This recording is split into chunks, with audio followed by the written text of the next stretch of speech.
నేను ఎప్పుడైతే ఇస్లాం స్వీకరించడానికి మస్జిద్ వెళ్ళానో అప్పుడు ఆయన కూడా నా జతలోనే వచ్చాడు. ఇస్లాం స్వీకరిస్తే గనుక ఆయన భార్యతో సంసారం చేస్తే వ్యభిచారం అవుతుంది, నేను వెళ్ళవచ్చా అంటే ఆహా కుదరదు, కాఫీల్లో వెళ్ళడానికి వీల్లేదు. వెనక పక్క నిలబడేసి ఒకడు గొంతు మీద కత్తి పెట్టేసి అల్లాహు అక్బర్ అల్లాహు అక్బర్ అని మేకని ఎలా పీక కోస్తారో. అంటే మీకు చూపించడం వల్ల వాళ్ళు ఏం చెప్పాలనుకున్నారు అక్కడ, మనం కూడా ఇలా చేయాలనా? ఇప్పుడు మీరు జిహాద్ చేసి హిందువుల్ని కాఫీలని చంపాలి అనుకుంటున్నారు కదా, అవును సార్. అప్పుడు మరి క్రైస్తవుల్ని ఏం చేయాలనిపించలేదా? వాళ్ళని అవసరం లేదా? 4 పెళ్లిళ్ళు చేసుకోవచ్చు కదా, మళ్ళీ తర్వాత ఇంకొక పెళ్లి అట్లా చేసుకోవాలనిపించలేదా? జాకిర్ నాయక్ ది ఆఫీస్ ఏమంటారు శాటిలైట్ ఛానల్ వచ్చేది sir. Brother Siraj, brother Imran మరియు బ్రదర్ షఫీ సూరైదని చెప్పమంటారా? చెప్పండి. వల్ ఆసర్ ఇన్నల్ ఇన్సాన లఫీ కుఫర్ ఇల్లల్లదీన ఆమను వఅమిలుస్ సాలిహాతి వతవాసౌ బిల్ హక్ వతవాసౌ బిస్ సబ్ర్. ఒక వ్యక్తి ఇస్లాం నుండి బయటికి వెళ్తే అతన్ని చంపేయమని చెప్పి ఒకటి ఉంటుంది కదా. సిరాజ్ వచ్చేసి యజుర్వేదంలో ఫలానా ఫలానా శ్లోకము ఫలానా రిఫరెన్స్ ఇచ్చేసి ఇలా అల్లా అనే దేవుడు అని చెప్పేవాడు, ఆ రిఫరెన్స్ రాసుకునేవాడిని. ప్రతి ఒక్క ముస్లిము టెర్రరిస్ట్ అవ్వాల్సిందే అని చెప్పేసి నేను దేవుని మార్గంలో పోరాడేవాడిని ముజాహిదీన్ అంటారు. ఎవరైతే జిహాద్ చేస్తారో వాళ్ళకి పెద్ద అందమైన కళ్ళు గల హూరులతో జత చేస్తాము. అంటే అక్కడ కళ్ళను మార్చారా? ముందు నుంచి అది కళ్ళు ఉందా? అక్కడ కళ్ళు ప్లేస్ లో ఇంకేదో ఉండి ఉంటాయి. అల్లా నా మాట విన్నాడు సార్, వినే దైవదూతం చూపిస్తాడు సార్. కరుణాకర్ సుగ్గుణ శివశక్తి. కాదు, జిహాద్ చేసే ముందు మక్కా యాత్ర చేసి వస్తారా? అసలు జిహాద్ చేసే వాళ్ళకి మక్కాతో సంబంధం లేదా? ఇప్పుడు ఈ ప్రళయ దినం రోజు జడ్జిమెంట్ డే మనోడు వస్తానంటగా లంగోటా పెట్టుకుని. అలా నేను శివశక్తి ద్వారా ఎక్స్ టెర్రరిస్ట్ గా మారాను సార్. అంతే. మీరు 72 మంది కన్యలు కోల్పోయారు నా వల్ల. అవశ్యం అనుభోక్తవ్యం కృతం కర్మ శుభాశుభం నా భుక్తం క్షీయతే కర్మ కల్పకోటి శతైరపి.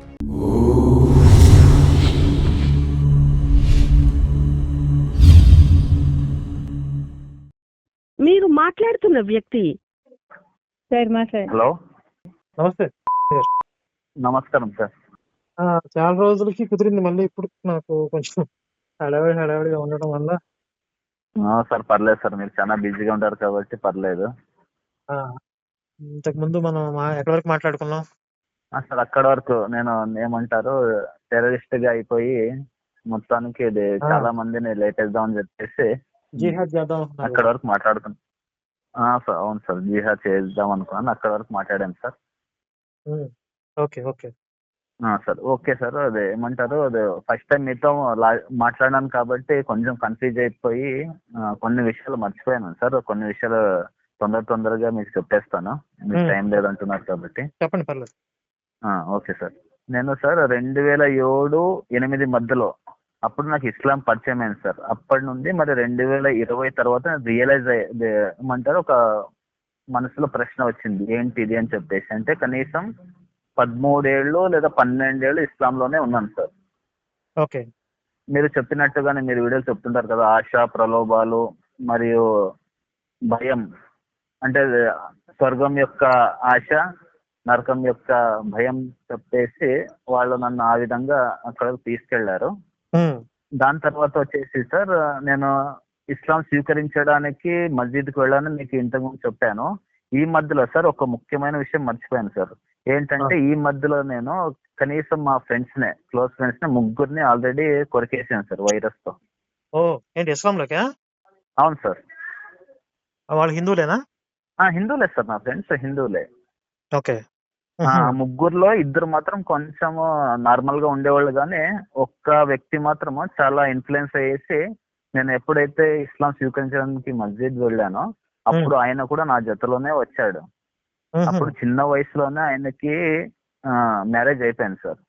వాళ్ళ అమ్మ నాన్న చనిపోయారని చెప్పేసి చిన్న వయసులోనే ఆయనకి పెళ్లి చేసేసారు మా ఫ్రెండ్ కి. అక్కడ వాళ్ళు ఇంతకుముందు చెప్పినట్టు ముఫ్తీ సాబ్ ఏం చెప్పారంటే, ఈ పిల్లానికి ఈ కుర్రానికి ఇది పెళ్ళైంది కాబట్టి ఇస్లాం స్వీకరిస్తే గనక ఆయన భార్యతో సంసారం చేస్తే వ్యభిచారం అవుతుంది, ఆయన భార్యను కూడా మాట్లాడేసి ఇస్లాం ఇద్దరు స్వీకరిస్తే గనుక అది ధర్మపరంగా అవుతుంది, లేకపోతే వ్యభిచారం అవుతుంది వాళ్ళు సంసారం చేస్తే గనుక అని చెప్పేసి ఆయన కొంచెం నెగ్లెక్ట్ చేసేసి నన్ను మాత్రం ఇస్లాంలో తీసుకున్నారు సార్. ఓహో! ఉమ్. ఎందుకంటే మీకు తెలుసు కదా, విశ్వాసులు మాత్రం పెళ్లి చేసుకోవాలి, అవిశ్వాసులు పెళ్లి చేసుకోకూడదు హ్మ్. అదని చెప్పేసి మీకు కూడా కొంచెం ఐడియా ఉంటుంది. దాని తర్వాత సార్ మద్రసాలో నేను వెళ్ళిన తర్వాత 2 ముఖ్యమైన ఘటనలు మర్చిపోయినాను సార్. అది ఇంకోసారి చెప్పేస్తాను. హ్మ్. మద్రసాలో వెళ్ళిన తర్వాత మొదటి వారంలోనే మా చిన్నమ్మ చనిపోయింది సార్. మా అమ్మ సొంత చెల్లెలే అనారోగ్యంతో చనిపోయింది. నేను అప్పటికి మద్రసాలోనే ఉన్నాను. ఓహ్! చిన్నమ్మ చనిపోయిన తర్వాత ఫోన్ వచ్చింది, ఇలా చిన్నమ్మ చనిపోయిందంటే నేను వెళ్ళలేదు సార్. కారణం ఏంటంటే అక్కడ ఉన్న వాళ్ళ ఏమంటారు హాఫీజుల్ని మరి ఇమాముల్ని అడిగాను, ఇలా మా చిన్నమ్మ చనిపోయింది నేను వెళ్ళవచ్చా అంటే, ఆహా కుదరదు, ఎందుకంటే వాళ్ళు కాఫీర్లు వెళ్ళడానికి వీల్లేదు హ్మ్. అని చెప్పేశారు. నేను అక్కడికి అప్పుడు నా మనసులో కూడా చాలా దిగిపోయింది కాబట్టి ఇస్లాము, నేనేమనుకున్నాను, సరే అని చెప్పేసి అట్లీస్ట్ వాళ్ళ కోసం ప్రార్థన చేయవచ్చా అని చెప్పి అడిగాను. హ్మ్. లేదు, ప్రార్థన కూడా చేయడానికి వీల్లేదు, వాళ్ళు కాఫీర్లోన మరణం వచ్చేసి ఇది చాలా దరిద్రంగా ఉంటుంది, వాళ్ళ కోసం ప్రార్థన కూడా చేయకూడదు అని చెప్పేసి వాళ్ళు చెప్పారు సార్. అప్పటికి నేను సైలెంట్ అయిపోయాను, ఇంకేం చేయలేక వెళ్ళలేక ఉండలేక ప్రార్థన చేద్దాం అల్లాహ్తోన, అట్లీస్ట్ వాళ్ళకి మంచి లోకంలో పంపించని చెప్పడానికి కూడా వీలు లేకున్నట్టు వాళ్ళు చెప్పేశారు. వాళ్ళు ప్రార్థన కూడా చేయడం కూడా పాపమే అని చెప్పేసి చెప్పేశారు సార్. ఓరి నాయనా! హ్మ్. అక్కడికి సార్ అదొక సంఘటన. రెండో సంఘటన మెయిన్ ఇంపార్టెంట్ సార్, అది మర్చిపోయాను, మీతో కంగారుతో మాట్లాడుతూ మర్చిపోయాను. హ్మ్. అక్కడ నేను 1 నెల ఉన్నానని చెప్పాను కదా సార్ ఇంతకు ముందు.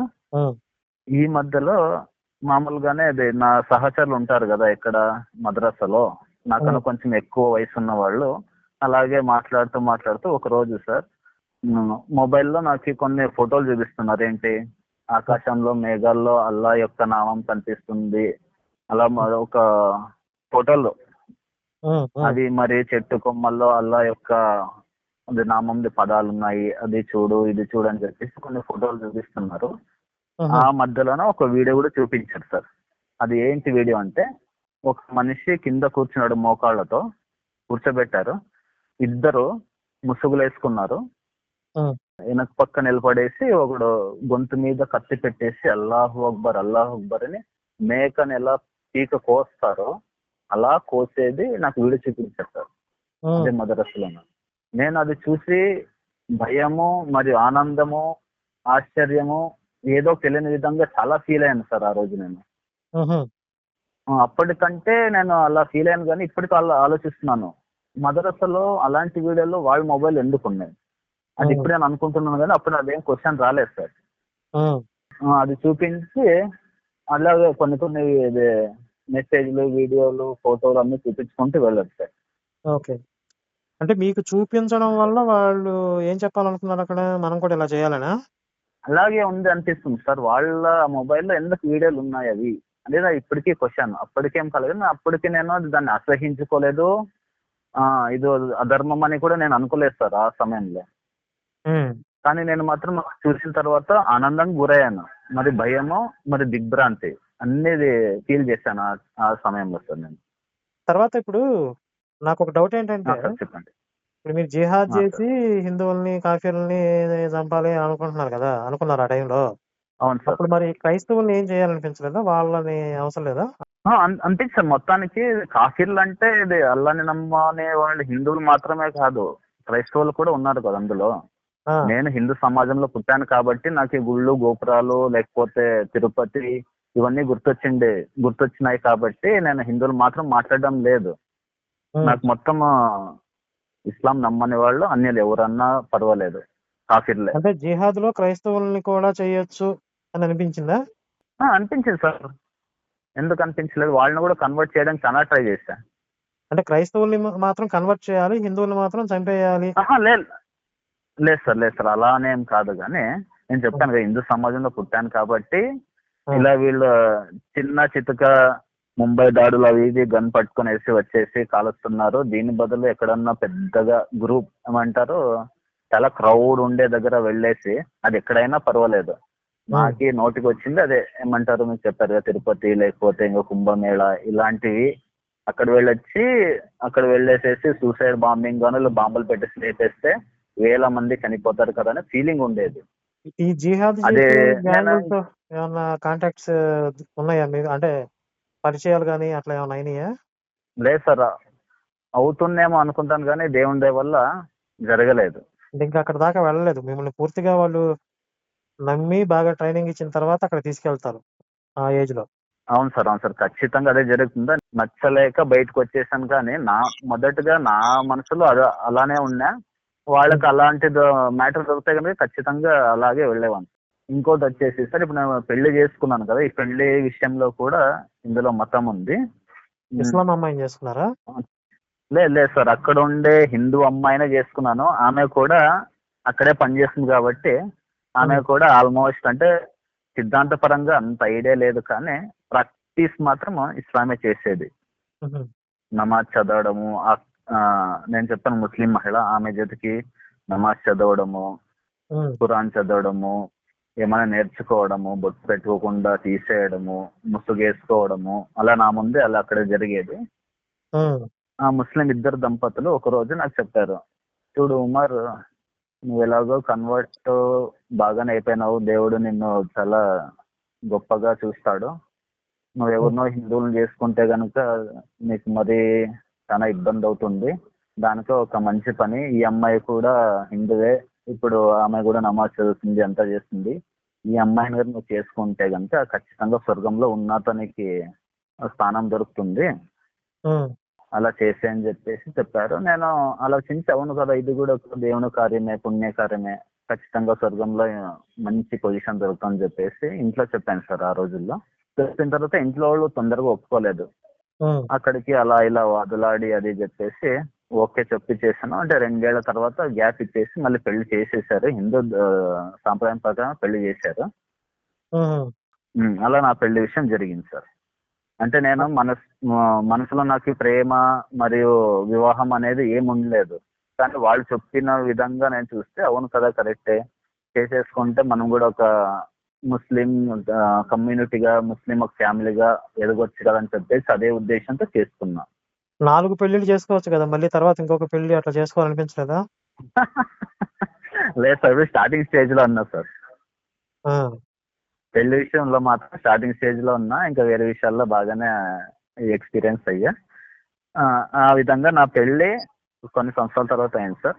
తర్వాత సార్ ఇంకొకటి, నేనే ఇంకా ఇదే నమాజు, హదీస్లు, ఖురాన్లు ఇలా చదువుకుంటూ ఇంట్లో టీవీలో పీస్ టీవీ జాకిర్ నాయక్ది ఏమంటారు శాటిలైట్ ఛానల్ వచ్చేది సార్.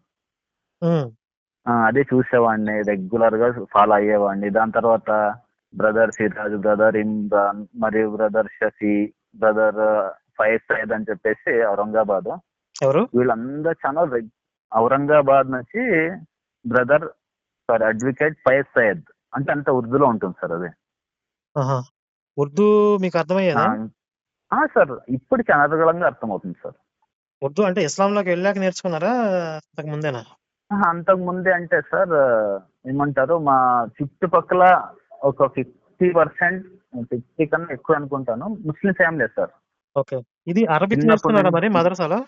సార్ జస్ట్ ఏమంటారు ఏబిసిడి ఎలా ఉంటాయి, అలీఫ్ లామ్ మీమ్ ఇలాంటివి కొన్ని పదాలు నేర్చుకున్నాను. డైరెక్ట్ గా అరబ్బీ ఉర్దూ చదవడానికి రాదు, కానీ ఉర్దూ మాత్రం బాగా అర్థం చేసుకుంటాను సార్.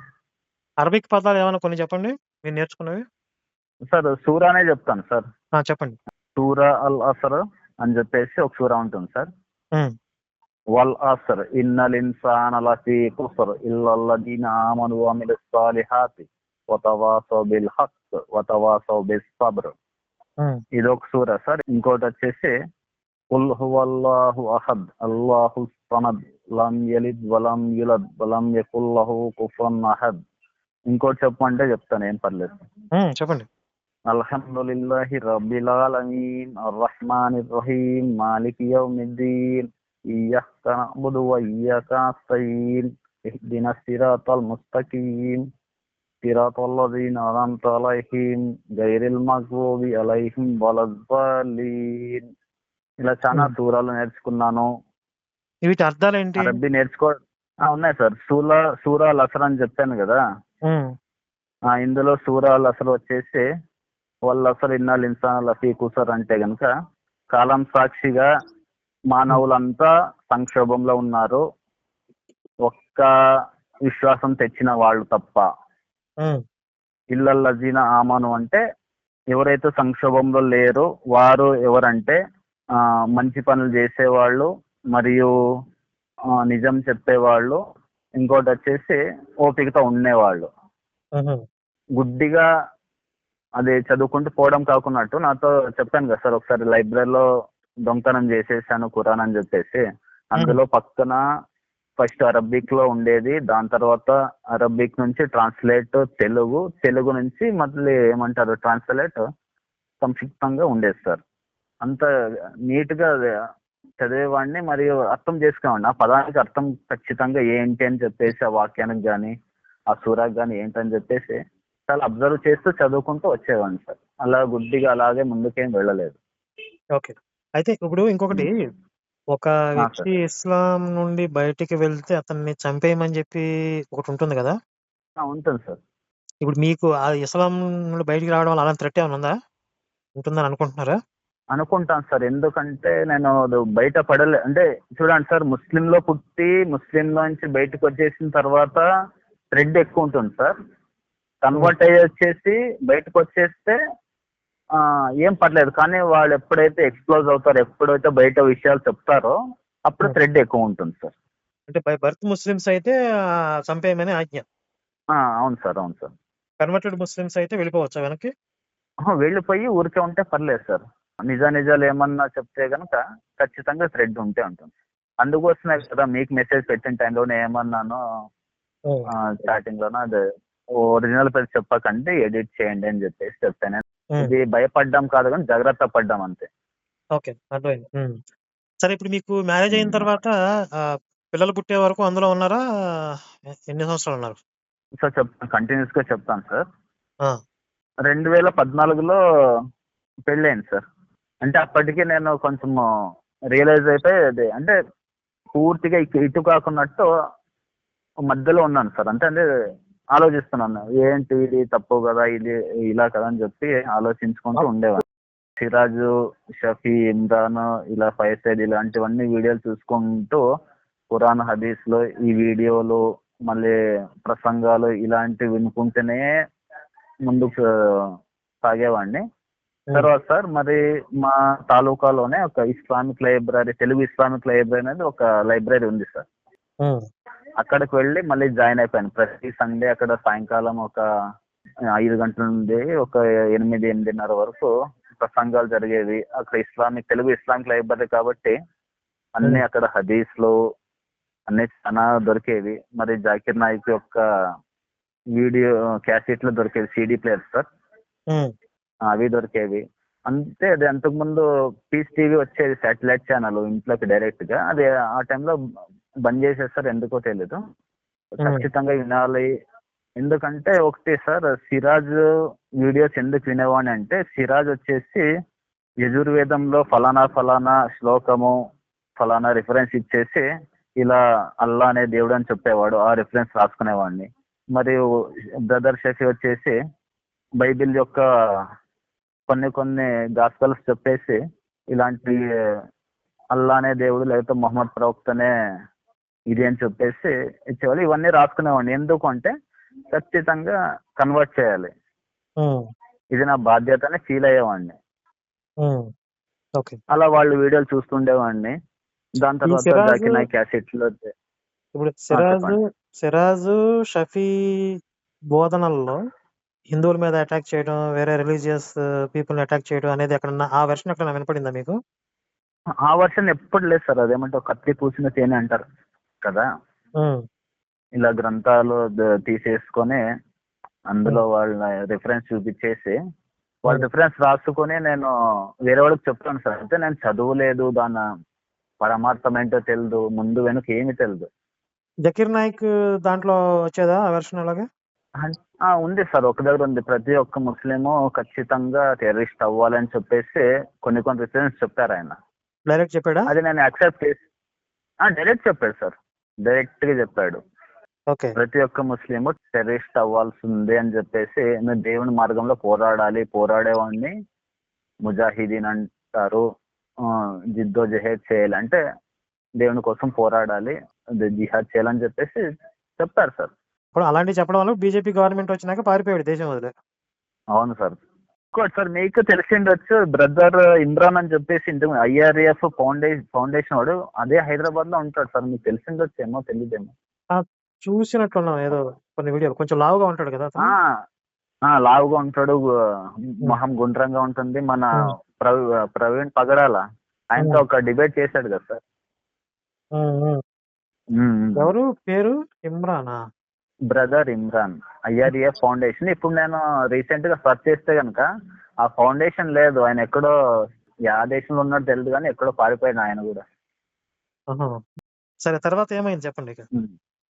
తర్వాత ఇలా ఇస్లామిక్ లైబ్రరీ జాయిన్ చేసుకొని అలా మొత్తాన్ని కంటిన్యూ చేస్తూనే ఉన్నాను.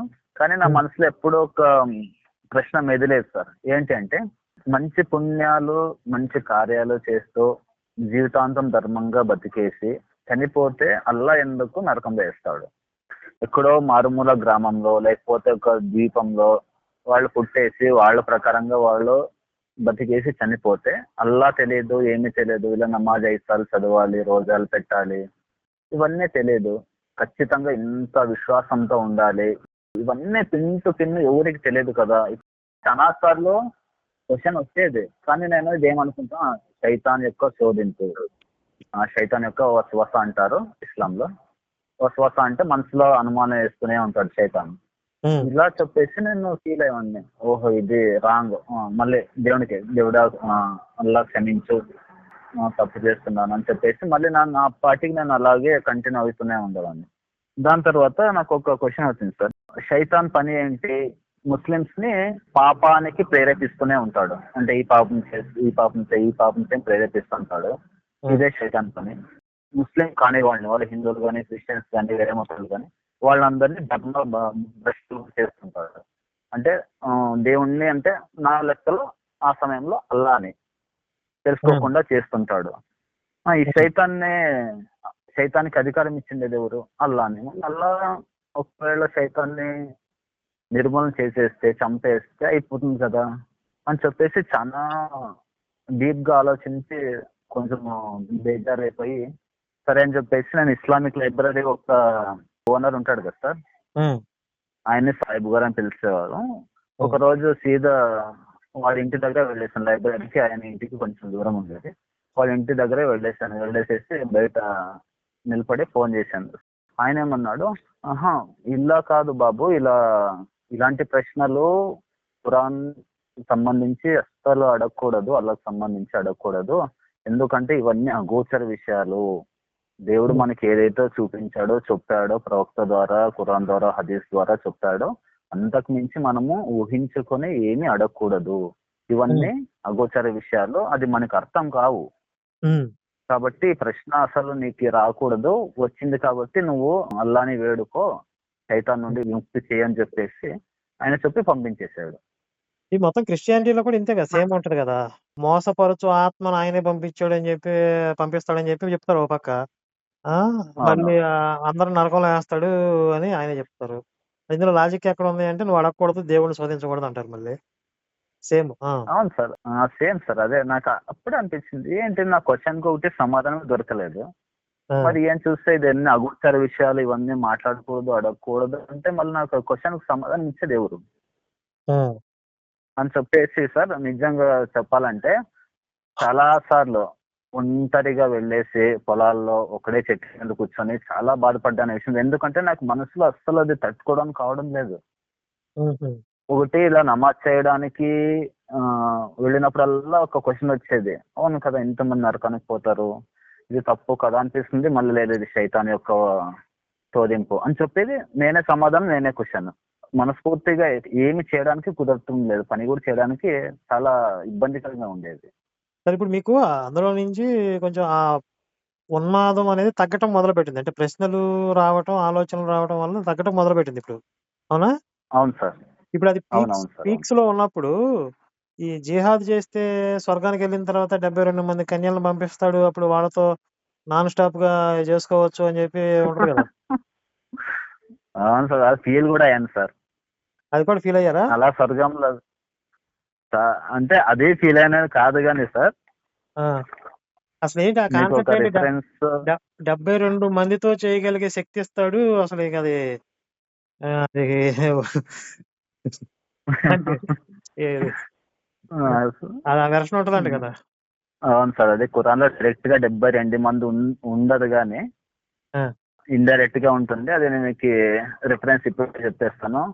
సూర్య దుఃఖాన్ 51, 57 సూరాలోన ఆయతుల్లోన భక్తులు సురక్షితమైన తోటల్లో పట్టు వస్త్రాలు ధరించి ఒకరికొకరు ఎదురుగా కూర్చుంటారు, వారికి స్వర్గ సహచరులను ఇవ్వబడతారు. స్వర్గ సహచరులు అంటే వాళ్ళే హూర్లు సార్.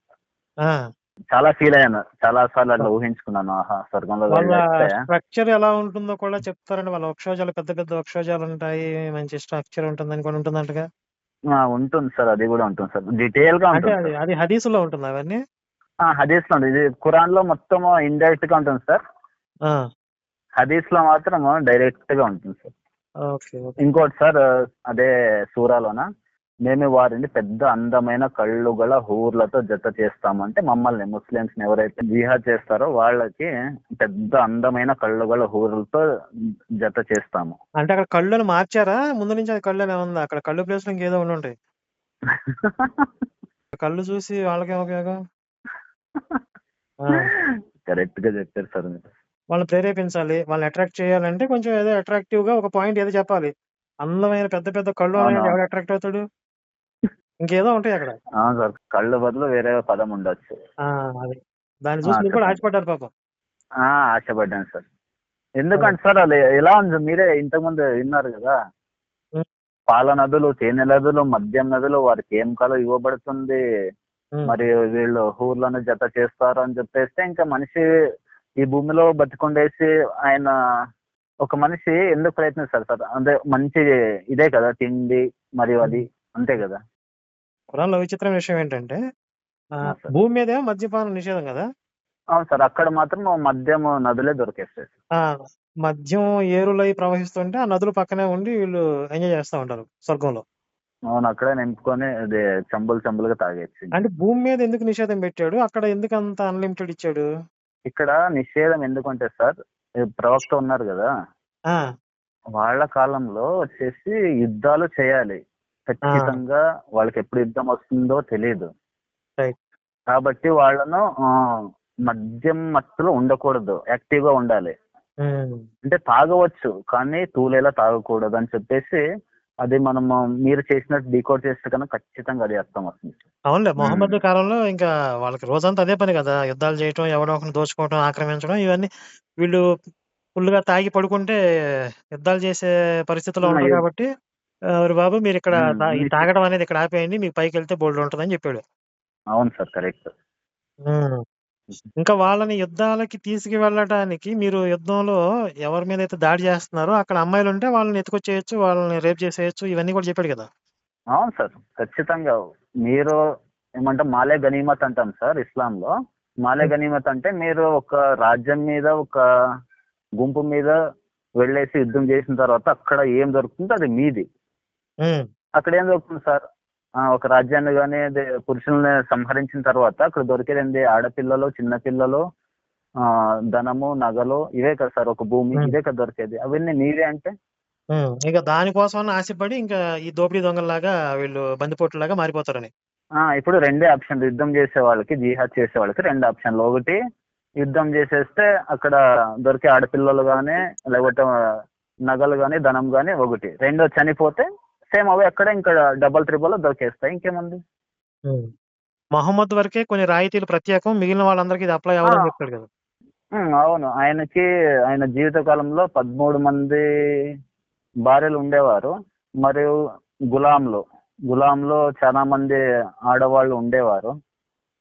ఆయన చేసిన పనులు కొన్ని మనం చేయకూడదు, ఇలాంటివన్నీ రాయితీలు ప్రత్యేకంగా ఉన్నాయి ఆయనకి. ఓకే, మనం చేయడానికి వీలు లేదు. మీకు ఇది ఆలోచనలు, క్వశ్చన్స్ మొదలైన తర్వాత ఏం చేశారు? ఇలా నేను చాలా బాధపడి ఒకడే వెళ్ళేసి పొలంలో ఆలోచించుకుని ఇది తప్పు కదా, ఇది రైట్ కదా, ఇల్లే కాదు కదా, నాలో సంక్షోభం మొదలేసేసి లాస్ట్కి ఎవరిని వేడుకున్నాను, మళ్ళీ అల్లానే వేడుకున్నాను. ఓ అల్లా, నువ్వు ప్రవక్తకి ఒక విషయం సార్, ఇక్కడ ప్రవక్తకి చిన్న వయసులో ఉన్నప్పుడు దైవదూతలు వచ్చేసి ఆయన ఎద చీల్చేసి ఆయన గుండెని తీసుకొని వచ్చేసి విశ్వాసం నీళ్ళలో కడుగుతారు సార్. ఇది హదీస్ లో ఉంది. దానికి ఆయన అంత అల్లా పట్ల విశ్వాసంతో బతికాడని చెప్పేసి ఒక దాని ఎసెన్స్, స్టోరీ ఎసెన్స్.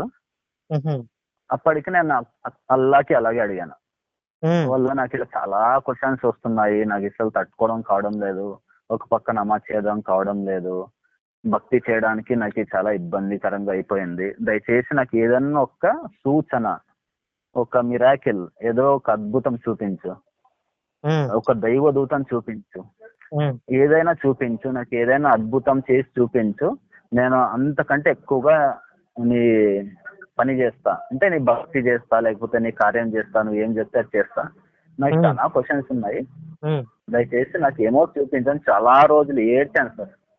ఒకడే కూర్చొని ఏడ్చాను, మనసులో సంక్షోభం చేశాను. ఇదంతా జరిగిన తర్వాత అల్లా నా మాట విన్నాడు సార్.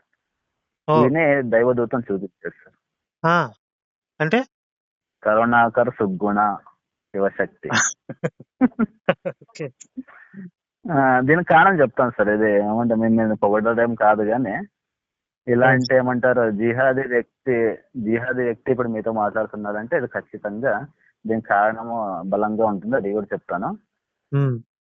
ఇలానే సిరాజ్ షఫీ వీడియోలు చూస్తుండాను కదా సార్, అందులో బ్రదర్ షఫీ వచ్చేసి ఒక వీడియో ఉంది సార్, ఏంటి ఆదరణకర్త ఎవరు, ఖురాన్ మరియు బైబిల్ ప్రకారంగా అని చెప్పేసి రెగ్యులర్ గా ఉంటున్నాం కాబట్టి ప్రతి నోటిఫికేషన్ వస్తూనే ఉండేది. ఒకసారి ఇలా వింటూనే ఉండేవాడిని, ఆదరణకర్త ఎవరు అంటే నాకు ఖచ్చితంగా మొహమ్మద్ అని చెప్పేసి నాకు ఫిక్స్ అయిపోయింది కాబట్టి ప్రతి రిఫరెన్స్ ఆదరణకర్త మొహమ్మద్ అని చెప్పేసి ఫీల్ అయ్యేవాడిని, రాసుకుంటుండేవాడిని. దాని తర్వాత దీనికి కౌంటర్ గా మన మాజీ బ్రాండ్ అంబాసిడర్ ఉన్నారు కదా విజయ్ కుమార్, అప్పుడు బౌ యూనివర్సిటీలో ఉండేవాడు. ఆయన ప్రసంగాలు కూడా అంటే ఈ మ్యాటర్ మాత్రం వినేవాడిని. ఆదరణకర్త ఎవరు అని బ్రదర్ షఫీ చెప్పింది ఏంటి, మన విజయ్ కుమార్ చెప్పింది ఏంటి అని చెప్పేసి టాలీ చేసేవాడిని. కొన్ని విషయాలు అభ్యంతరంగా ఉండేవి. అవును కదా, షఫీ ఎక్కడో నిజం దాచిపెడుతున్నాడు అనిపించేది. కొన్ని విషయాల్లో విజయ్ కుమార్ ఎక్కడో మేకప్ వేస్తున్నాడు కదా అనిపించేది. ఇలా వీళ్ళిద్దరే చూసే మధ్యలోన శివశక్తి వీడియోలు కూడా వచ్చేవి. నేను ఎక్కువగా పట్టించుకున్నాను కాదు కానీ, ఈ ఆదరణకర్త ఎవరని చెప్పేసి మీరు కూడా ఒక వీడియో చేశారు కదా సార్. అవునవును, నేను రాసిన బుక్ లో ఆదరణకర్త అనేది కూడా ఒక టాపిక్ ఉంది. అది నేను చూశాను, ఆదరణకర్త ఎవరని చెప్పేసి. మీరు అటు మహమ్మద్ కాకున్నట్టు, ఇటు పరిశుద్ధాత్మ కాకున్నట్టు, అంతో ఇంతో పౌలకి ఇది కొంచెంగా సెట్ అవుతుందని చెప్పేదానికి నేను ఇదేందా ఇది ఎప్పుడు ఈ మాట వినలేదని చెప్పేసి ఆశ్చర్యపోయాను. నాకు మహమ్మద్ ఆదరణకర్త అని చెప్పేసి ప్రూఫ్ కావాలి, సంతోషపడేవాడిని. ఇక్కడ పరిశుద్ధాత్మ కాదని చెప్పేసి సంతోషపడేవాడిని. మధ్యలో పౌలు ఎక్కడి నుంచి వచ్చాడు అని ఆలోచించాను. మీరు చెప్పింది లాజిక్ గా ఉన్నా కూడా నాకు అంతగా ఇష్టం కాలేదు ఆ సమయంలో. చెప్పింది లాజిక్ గా ఉంది కానీ మళ్ళీ ఏమంతగా ఇది కాదు అని చెప్పేసి రిపీట్ గా చూసేవాడిని. అవును కదా, ఇది కరెక్టే కదా అని చెప్పేసి అక్కడి నుంచి మీ వీడియోలో పూర్తిగా ఫాలో అయ్యాను సార్. మీరు అది కామెంటరీ ఎంత ఇచ్చారో, మీరు చెప్తున్న ప్రతి విషయం కూడా, మీరు అక్కడ యెహోవా మాత్రమే పేరు అంతే, కానీ అల్లా కూడా సేమ్ అదే కదా. ఇంకా అంటే బైబిల్ ఓల్డ్ టెస్టమెంట్ నుంచి రాసుకుందా కదా ఖురాన్. అవును సార్. మీరు ఇప్పుడు స్టార్టింగ్ లో నా వీడియోలు క్రిస్టియన్స్ కి కౌంటర్ ఇచ్చి వాళ్ళని వెనక్కి తీసుకురావడానికి ఉపయోగపడతాయి అన్నట్లుగా చూశానని చెప్పారు కదా. అది ఏ విషయంలో అంటే కనుక, యేసు దేవుడు కాదు, యేసు దేవుడు అని ఎప్పుడు చెప్పుకోలేదు, ఈ రిఫరెన్స్ మాత్రం చూసేవాడిని నేను. ఓకే, అంటే మీరు ఏదైతే సిద్ధాంతానికి కొట్టే విధంగా మాట్లాడుతుంటారో, నాకేమంటే క్రిస్టియన్స్ ని ముస్లిం గా మార్చడానికి నాకు ఎంతైతే ఇన్ఫర్మేషన్ కావాలో అంతవరకు మాత్రం నేను అబ్జర్వ్ చేసుకునేవాడిని. అది మీ వీడియోలోనే కాదు కానీ అందరి వీడియోలోనూ కూడా.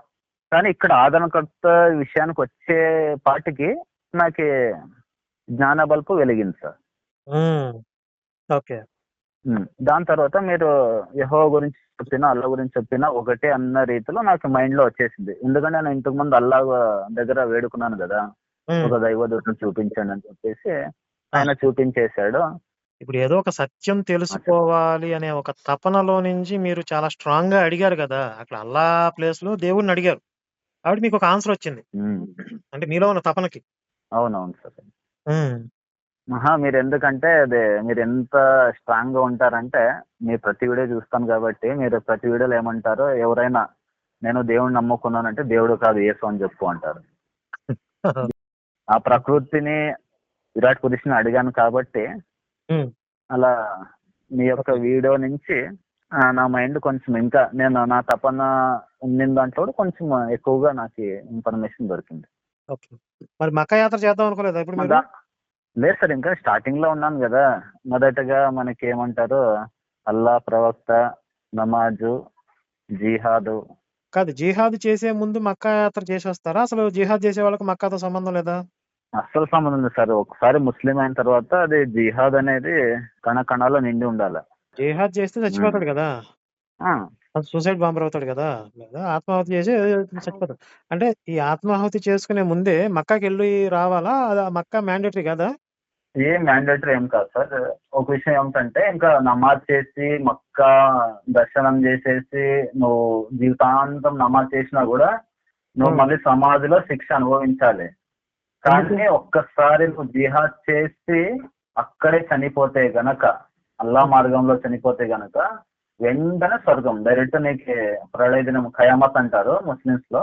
నీకు హ్మ్. అక్కడ ఏమంటారు, లెక్కాచారాలు ఏమి ఉండవు. డైరెక్ట్ గా జిహాద్ చేసిన వ్యక్తి డైరెక్ట్ గా స్వర్గంలోనే ఉంటాడు. ముస్లింగా ప్రాక్టీస్ చేసినా కూడా స్వర్గం అనేది గ్యారంటీ లేదు. అంతేనా? గ్యారెంటీ ఉంది అంటే, గ్యారెంటీ ఉంది కానీ ఇక్కడ కొంచెం ప్రాసెస్ ఉంటుంది. హ్మ్. సమాజము, ప్రశ్నలు, జవాబులు, శిక్షలు, మళ్ళీ తర్వాత ఎప్పుడు అదే క్రిస్టియానిటీ ఎలా ఉంది ప్రళయ దినం నాడు, హ్మ్. అలా ఇక్కడ ఖయామత్ రోజు. హ్మ్. అప్పటి వరకు వెయిట్ చేయాలి. కానీ జిహాద్ ఎప్పుడైతే చేసి అల్లా కోసం నువ్వు హ్మ్. చచ్చిపోతావో వెంటనే దేవుడు హ్మ్. స్వర్గంలో ప్రవేశపెడతాడు. జిహాద్ అనేది షార్ట్ కట్. Short cut. ఇంకా ఎలాంటి ఎగ్జామినేషన్స్ ఉండవు ఇంకా. Direct Pedarayi to Dhanush. Direct అంతే. ఇప్పుడు ఈ ప్రళయ దినం రోజు జడ్జిమెంట్ డే మనోడొస్తాడంటగా లంగోటా పెట్టుకుని. యేసునాయన.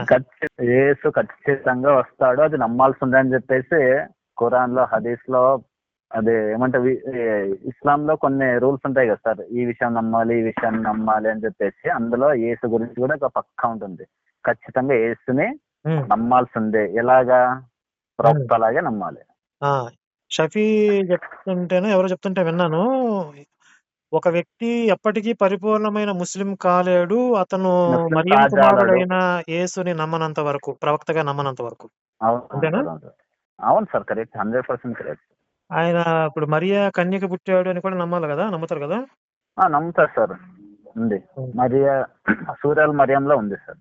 ఇక్కడ సార్ క్రిస్టియానిటీలో ఏమంటారు, ఈయన 32 ఏళ్ళ తర్వాత ప్రవక్తగా ఏమంటారు, ఆయన పరిచర్య ప్రారంభిస్తాడు కదా సార్ 30 ఏళ్ల యేసు. తర్వాత. 30 ఏళ్ళు అప్పుడు.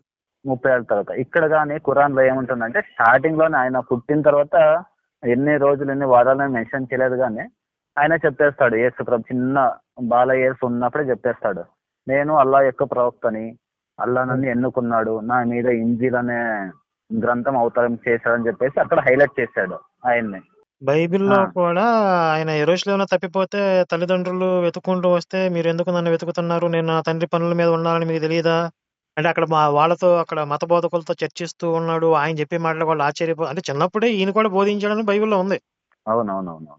అంటే కాకపోతే చిన్నప్పుడు అంటే మరి వయసు వచ్చిన తర్వాత మాట్లాడిన తర్వాత పర్లేదు కానీ, ఈయన ఇంకా ఒక 4-5 సంవత్సరాలు ఉంటాడో లేకపోతే అంతగా చిన్న వయసులో చెప్పేశాడు. అంటే ఆ తల్లికి నింద రాకున్నట్టునే హైలైట్ చేశాడు ఈయన మహమ్మద్. హుహు. వీళ్ళని ఆకర్షించడానికి అనేది మనం డీకోడ్ చేసి తప్ప తెలియదు అది. ఇప్పుడు ఈ 18 సంవత్సరాలు మిస్ అయ్యాడు కదా! బైబిల్‌లో. అదేమన్నా ఉందా ఖురాన్‌లో? దాని గురించి ఏమైనా చెప్పాడా? అంతగా డీటెయిల్ లేదు సార్. డీటెయిల్ ఉండేది యాక్చువల్లీ మూసా ప్రవక్త గురించి ఎక్కువ హుహు. డీటెయిల్ గా ఉండేది ఖురాన్‌లోన ఎక్కువగా. హుహు. ఓకే. ఓకే. మీరు ఒక విషయం చెప్పారేంటి, అదే భగవద్గీతలో ఉన్న ఒక వాక్యం, ఉమ్, అవశ్యం అనుభోక్తవ్యం కృతకర్మం శుభాశుభం. అవశ్యం. ఖచ్చితంగా ఒక వ్యక్తి మనిషి చేసిన తర్వాత కర్మ అది మంచి కానీ చెడు కానీ అనుభవించాల్సి ఉంది అని చెప్పేసి మీరు చాలాసార్లు, అంటే ఇలాగే కాదు, అలా మీరు చెప్పిన సందర్భాన్ని నేను అది తీసుకొని ఎంత రిలీఫ్ అయ్యానంటే ఇంకా అయిపోయి, ఇంకా అది నా ముక్తి పొందినట్టు నా ఫీల్ అయ్యాను సార్. ఇది కదా అసలైన మానవాళికి కావాల్సింది, శ్రీకృష్ణ పరమాత్ముడు చెప్పింది ఇది కదా మనకి మానవాళికి కావాల్సింది అని చెప్పేసి చాలా ఫీల్ అయ్యి చెప్పేసి ఇంకా అప్పటి నుంచి మొత్తం తగ్గించేసి వదిలేసి విడిచిపెట్టేసి దాని మీద రీసెర్చ్ చేసి చేస్తున్నాను సార్. ఓకే. అది పూర్తి శ్లోకం ఏంటంటే, అవశ్యం అనుభోక్తవ్యం కృతం కర్మ శుభాశుభం నా భుక్తం క్షీయతే కర్మ కల్పకోటి శతైరపి. అంటే కోటి కల్పాలు గడిచిపోయినా కూడా మనం చేసుకున్న మంచి చెడుల యొక్క కర్మ ఫలితాలు అనుభవించకుండా కర్మలు క్షీణించవు. అది ఇది కదా సార్ అసలైన ఏమంటే మానవాళికి కావాల్సింది. ఉమ్, అలా కాకున్నట్టు నువ్వు అల్లానే నమ్మాలి, అల్లా పేరుతోనే పిలవాలి, మొహమ్మద్ నమ్మాలి, ఆయన చెప్పిన విధంగా నడవాలి అంటే ఇది ఎలా జరుగుతుంది? అసాధ్యం కదా. అలా నేను శివశక్తి ద్వారా ఎక్స్ ముస్లిం అనుకో ఎక్స్ టెర్రరిస్ట్ గా మారాను సార్. అంతే, అది మీ దయ వల్ల సార్. మీరు 72 మంది కన్యలు కోల్పోయారు నా వల్ల. పర్లేదు సార్, 10 మంది కాదు, ఒక్క ప్రాణాలనైనా నిలబెట్టాను అంతే సార్. ఎంతమంది పాపం అమాయకులు అది బలైపోయేవాళ్ళు. అసలు 100 మంది 1000 మంది కూడా కావచ్చు సార్. ఉమ్, అంత క్రూరంగా ఆలోచించేవాడిని ఆ సమయంలో ఉన్నప్పుడు. ఏంది ఇది అల్లా సృష్టించిన సృష్టి, ఇందులో వీళ్ళు ఉండడం ఏంటి లేకుండడం ఏంటి, అంతా ఒకటే, అసలు వీళ్ళని చంపితే లెక్కలోనే ఉండదు, ఆరాంగా వేసేసుకుంటే పోవచ్చు అని చెప్పేసి చాలా సార్లు ఫీల్ అయ్యాను సార్. ఎక్కడైనా ఉగ్రవాదులు దాడి జరిగితే సంతోషపడేవాడిని. మా ఫ్రెండ్ కి చెప్తాను, ఎంత కన్వర్ట్ చేశాను ఆ ఖురాన్ కూడా చెప్పేవాడిని. ఆ ఫలానా దేశంలో ఇలా మహమ్మద్ గురించి మాట్లాడడానికే క్లాస్ రూమ్ లోనే ఒక స్టూడెంట్ టీచర్ ని గొంతు కోసేసాడు అని చెప్పేసి చాలా సంతోషంగా చెప్పుకునేవాడిని. ఉహుం. ఇప్పుడు ఒక ఉన్మాదిగా మారిపోయాడు ఒక అతను అని చెప్పారు కదా, అతను ఏంటి అట్లాగే ఉన్నాడా ఏంటి, ఆయన పరిస్థితి ఏంటి ఇప్పుడు? లేదు సార్, మళ్ళీ నేను రియలైజ్ అయిన తర్వాత ఆయనకు కూడా మొత్తం చెప్పేసాను, ఇలా ఇలా ఉంది, ఇది తప్పు అని చెప్పేసి. ఆయన ఇప్పటి వరకు కొంచెం అలాగే క్రిస్టియన్స్ లాగా ఉగ్రత వస్తుందేమో అని చెప్పేసి, ఇప్పుడంటే ఇప్పుడు కాదు, ఒక 3 ఏళ్ళు అయింది, కొంచెం భయపడుతున్నాడు. అలా కాదు ఇలా కాదు అని చెప్పేసి, అదేం కాదు, నేను భయపడొద్దు, ఇదే కర్మ సిద్ధాంతంతోనే సృష్టి నడుస్తుంది కానీ వేరే సిద్ధాంతాలు ఏం పనికిరావు, నువ్వేం భయపడకు అని చెప్పేసి నేనే కన్వర్ట్ చేశాను. మళ్ళీ నేనే రియలైజ్ చేశాను. ఇలా జరిగింది సార్ నా ప్రయాణం. మొత్తానికి మీతో పాటు ఇంకో టెర్రరిస్ట్ కూడా మారిపోయాడు. మారిపోయాడు. ఓకే. నెక్స్ట్ ఏం చేద్దాం అనుకుంటున్నారు మరి? ప్రశాంతంగా నెక్స్ట్ సార్ లేదు సార్, ప్రశాంతంగా ఏం లేదు. నేను ఎలాగా అయితే ఇంకా మొత్తానికి రెండు ఒకటే, క్రిస్టియానిటీ ఇస్లాం అంతా ఒకటే, ఒకటి అంతర్గతంగా ఉంటుంది, ఒకటి ఏమంటారు బయట ఉంటుంది. అలా నేను అవేర్నెస్ చేయాలని ఫిక్స్ అయ్యాను. ఇంకొక జనవరి తర్వాత ఒక యూట్యూబ్ ఛానల్ స్టార్ట్ చేసేసి రాజకీయ మతాలు అని చెప్పేసి పిన్ అందరికీ చెప్పాలని అనుకుంటున్నాను సార్. కానీ రిస్క్ కదా బాగా. లేదు సార్, అదంటే మీలాగా డైరెక్ట్ మీ అంత ధైర్యం లేదు, డైరెక్ట్ మొహం చూపించి కాదు, ఆడియో రూపంలో అవేర్నెస్ చేయాలనుకుంటున్నాను. ఎందుకంటే మనం ఒక్కరే బయటపడ్డాం కాదు, అందరికీ అవేర్నెస్ తీసుకురావాలని చెప్పేసి ఒక ఆలోచన ఉంది. అందుకోసం ఇంకా రీసెర్చ్ చేస్తూనే ఉన్నాను. మీకు కొన్ని క్వశ్చన్లు అడగాలనుకుంటున్నాను. మీకు ఇంత ధైర్యం ఎక్కడి నుంచి వచ్చింది? ఎందుకంటే మీరు ఏమంటారు, కోట్లకు పడగలెత్తిన పాస్టర్ని బాగానే వేసుకుంటారు, పోనీ అదే కాకున్నట్టు మరియు ఐపీఎస్ చదివిన వాళ్ళని, ఐఏఎస్ చదివిన వాళ్ళని కూడా వేసుకుంటారు, మరి ఎంపీలను ఎమ్మెల్యేలను అందరిని వేసుకుంటారు కదా సార్. ఎంత ధైర్యం అంటే మీకు చిన్న పనిలో కూడా ఏదన్నా కొంచెం గొడవ అయితే కొంచెం భయం వేస్తుంది. అలాంటిది మీరు ఒక సమాజాన్ని కాకుండా ప్రభుత్వాన్ని అంతమందిని ఎదురేసుకుని ఎలా ఆ ధైర్యం మాకు రావాలంటే ఏం చేయాలి సార్? దాని వెనక ఉన్న సీక్రెట్ ఏంటి? మనం మాట్లాడేది నిజం కాబట్టి ఆ ధైర్యం ఉంటుంది ఒకటి. రెండోది, దానికి ఫౌండేషన్ అనేది మనకి జన్మాంతరాల నుండి ఉండాలి. అంటే ఇప్పుడు ఈ జన్మకి మాత్రమే అది ఏర్పడింది అనుకోవట్లేదు. లాస్ట్ లైఫ్ లో ఎక్కడైతే పని ఆగిందో అక్కడి నుంచి మళ్ళీ మొదలుపెట్టాను ఇప్పుడు. ఈ జన్మలో ఎక్కడ ఆగేదో మళ్ళీ నెక్స్ట్ లైఫ్ అక్కడి నుంచి మొదలు పెడతానన్నమాట. ఇంకా అదే నిజం మీతోనే మొన్న లాస్ట్ అంతకుముందు సండే మాట్లాడాను కదా. హ్మ్. మాట్లాడుతుంటేనే నేను తడబడుతున్నాను, క్లారిటీ గా చెప్పలేకపోతున్నాను.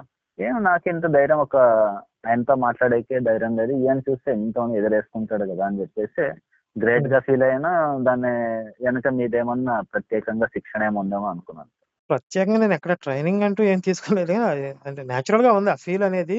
ఇప్పుడు మీకెట్లా అయితే సత్యం తెలుసుకోవాలి, అసలు ఏంటి వాస్తవం ఏంటి, నాకేదో తెలియాలి అని చెప్పి మీకొక తపన ఉంది గదా! ఇప్పుడు మీకు ఉమ్. సత్యం తెలుసుకోవటం మీద ఎంత తపన ఉందో, నాకు అసత్యాన్ని ఖండించడం మీద అంత తపన ఉంది. అవును సార్. అది. అట్లా ఒక్కొక్కళ్ళకి ఒక్కొక్క సీడ్ ఉంటుంది గదా! అవునవును. మనుషులందరికీ కామన్‌గా ఉండే కొన్ని లక్షణాలున్నా, ప్రధానంగా వాళ్ళకి ఒక ఐడియాలజీ, ఒక మనస్తత్వం అనేది ఒక అంశానికి అంటుకొని ఉంటుంది ఒకటి. ఎవరు పరిధిలో వాళ్ళు వర్క్ చేయాలి. అంటే అది ఖచ్చితంగా ధర్మానికి కాంట్రిబ్యూషన్ ఉండాలి. ప్రతి ఒక్కళ్ళ జీవితంలో ఎంతో కొంత ఉండాలి. అది లేకపోతే మనకి అవునవును సార్. అవును. ఏదైతే మనకి ఈ ఈ జన్మకి సంబంధించిన కొన్ని రుణాలుంటాయో అవి తీరవు. ఇంకోటి సార్ ఏమంటారు, ప్రేక్షకుల కోసము ఒక బుఖారీ హదీస్ లో ఒక హదీస్ చెప్పేస్తాను లాస్ట్ ఇంకా. చెప్పండి. ఎందుకంటే వాళ్ళు సెర్చ్ చేసుకొని చూసేస్తారు, దాంట్లో నిజాలు తెలిసిపోతుంది. ఆ! బుఖారీ హదీసు 2333. హ్మ్. అందులో ఏముంటుంది సార్, మహమ్మద్ గారికి జిబ్రాయిల్ దూత అంటే గబ్రియల్ దూత అంటారు కదా, ఆయన హ్మ్. వచ్చేస్తే హ్మ్. ఒక శుభవార్త చెప్తాడు. ఏంటి, మీ సమాజం అంటే ముస్లిం సమాజం మొత్తం, మీ సమాజంలో అల్లాకి సాటి లేకుండా చనిపోయేంత వరకు ఎవరైతే సాటి కల్పించారో హ్మ్.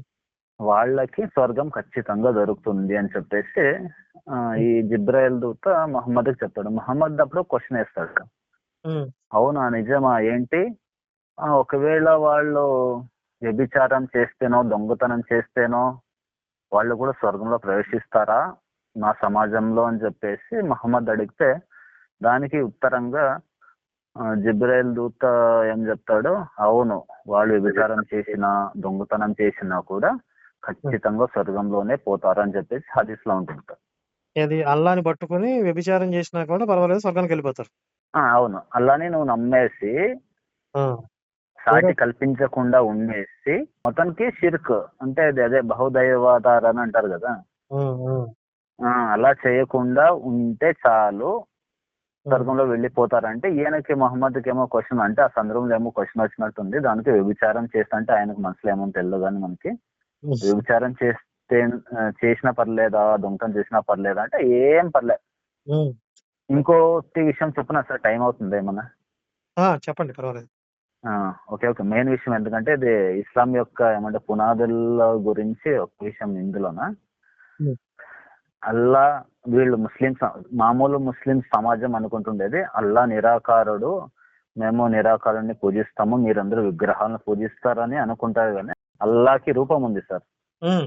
అల్లాకి మొత్తం ఖురాన్ లోన చూస్తే గనక ఆయన ప్రళయ దినం ఖయామత్ రోజు ఆయన 2 చేతులతో ఆకాశాన్ని మడిచేస్తాడు. అర్ష్ అంటే సింహాసనం మీద కూర్చుంటాడు. ఇలాంటి విషయాలే కాకుండా హదీస్ లోనా సార్, హ్మ్. అల్లాకి ఎడం వైపు ఏమి ఉండదు, హ్మ్. ఏమున్నా కూడా కుడివైపే ఉంటుంది అని చెప్పేసి ఒక ఆకారంగా చెప్తారు సార్. 2 కుడి చేయిలే ఉంటే ఎడమ చేయి ఉండదని చెప్తారు కదా! అవును సార్, అవును సార్. కుడి పక్కే మొత్తం ఉంటుంది, అది ఏమున్నా కూడా కుడి పక్కే ఉంటుంది కానీ ఎడం పక్క ఏమీ ఉండదు అని చెప్తారు. అల్లా అంటే పాదం భూమిపై మోపుతాడు. హ్మ్. చెప్పండి. అండ్ వాళ్ళేమంటారంటే అల్లాకి రూపం ఉంది. కానీ ఆ రూపాన్ని పోలి భూమి మీద ఎలాంటి రూపం చేయకూడదు అని చెప్తారు వాళ్ళు. పైనుంది ఆ రూపం. ఆయనకి రూపం ఉన్నా అంటే భూమి మీద చేయబడిన రూపం ఆయనతో సాటి కాదు. కాబట్టి ఇక్కడ ఎలాంటి విగ్రహారాధన చేయకూడదు అని వాళ్ళు చెప్పే వివరణ. అది కరెక్టేనా? ఇలా డైరెక్ట్ గా మీరు చెప్పిన విధంగా ఇది ఏమంటారు, ముస్లిం సమాజంలో అలా లేదు సార్. హ్మ్. అంటే చాలా ట్రెడిషన్స్ అవును ఉంటాయి సార్. కదా! కొంతమంది అలా చెప్పొచ్చు. కొంతమంది ఇలా చెప్పొచ్చు. పూర్తిగా నిరాకారుడు అని చెప్పేవాళ్ళు ఉండొచ్చు. రూపం ఉంది గానీ భూమి మీద ఎలాంటి రూపం చేయకూడదని చెప్పేవాళ్ళు కూడా 2 వర్గాలు ఉండి ఉండవచ్చు. ఓవరాల్‌గా మొత్తం మీ జర్నీ అంతా చెప్పారు. ఇందులో చాలా సబ్జెక్ట్ విషయాలు కూడా వచ్చాయి. ఇది మొత్తం కలిపి అవును సార్. మన ఛానెల్‌లో పబ్లిష్ చేస్తానండి అయితే. ఓకే సార్, కొంచెం పేర్లు మాత్రం హైడ్ ఆ! చేసేయండి, మీ స్టార్టింగ్ పర్సనల్ చెప్పాను డీటెయిల్స్ ఫ్రెండ్. హైడ్ చేస్తాం. అలాగే మీరు కూడా కొంచెం సేఫ్‌గా ఉండండి. ఏదైనా ఇష్యూ ఉంటే మాకు తెలియజేయండి. Okay sir, thank you sir, okay. చాలా thank you sir, thank you. Okay brother. జై శ్రీరామ్. కలుద్దాం మళ్ళీ. Okay sir.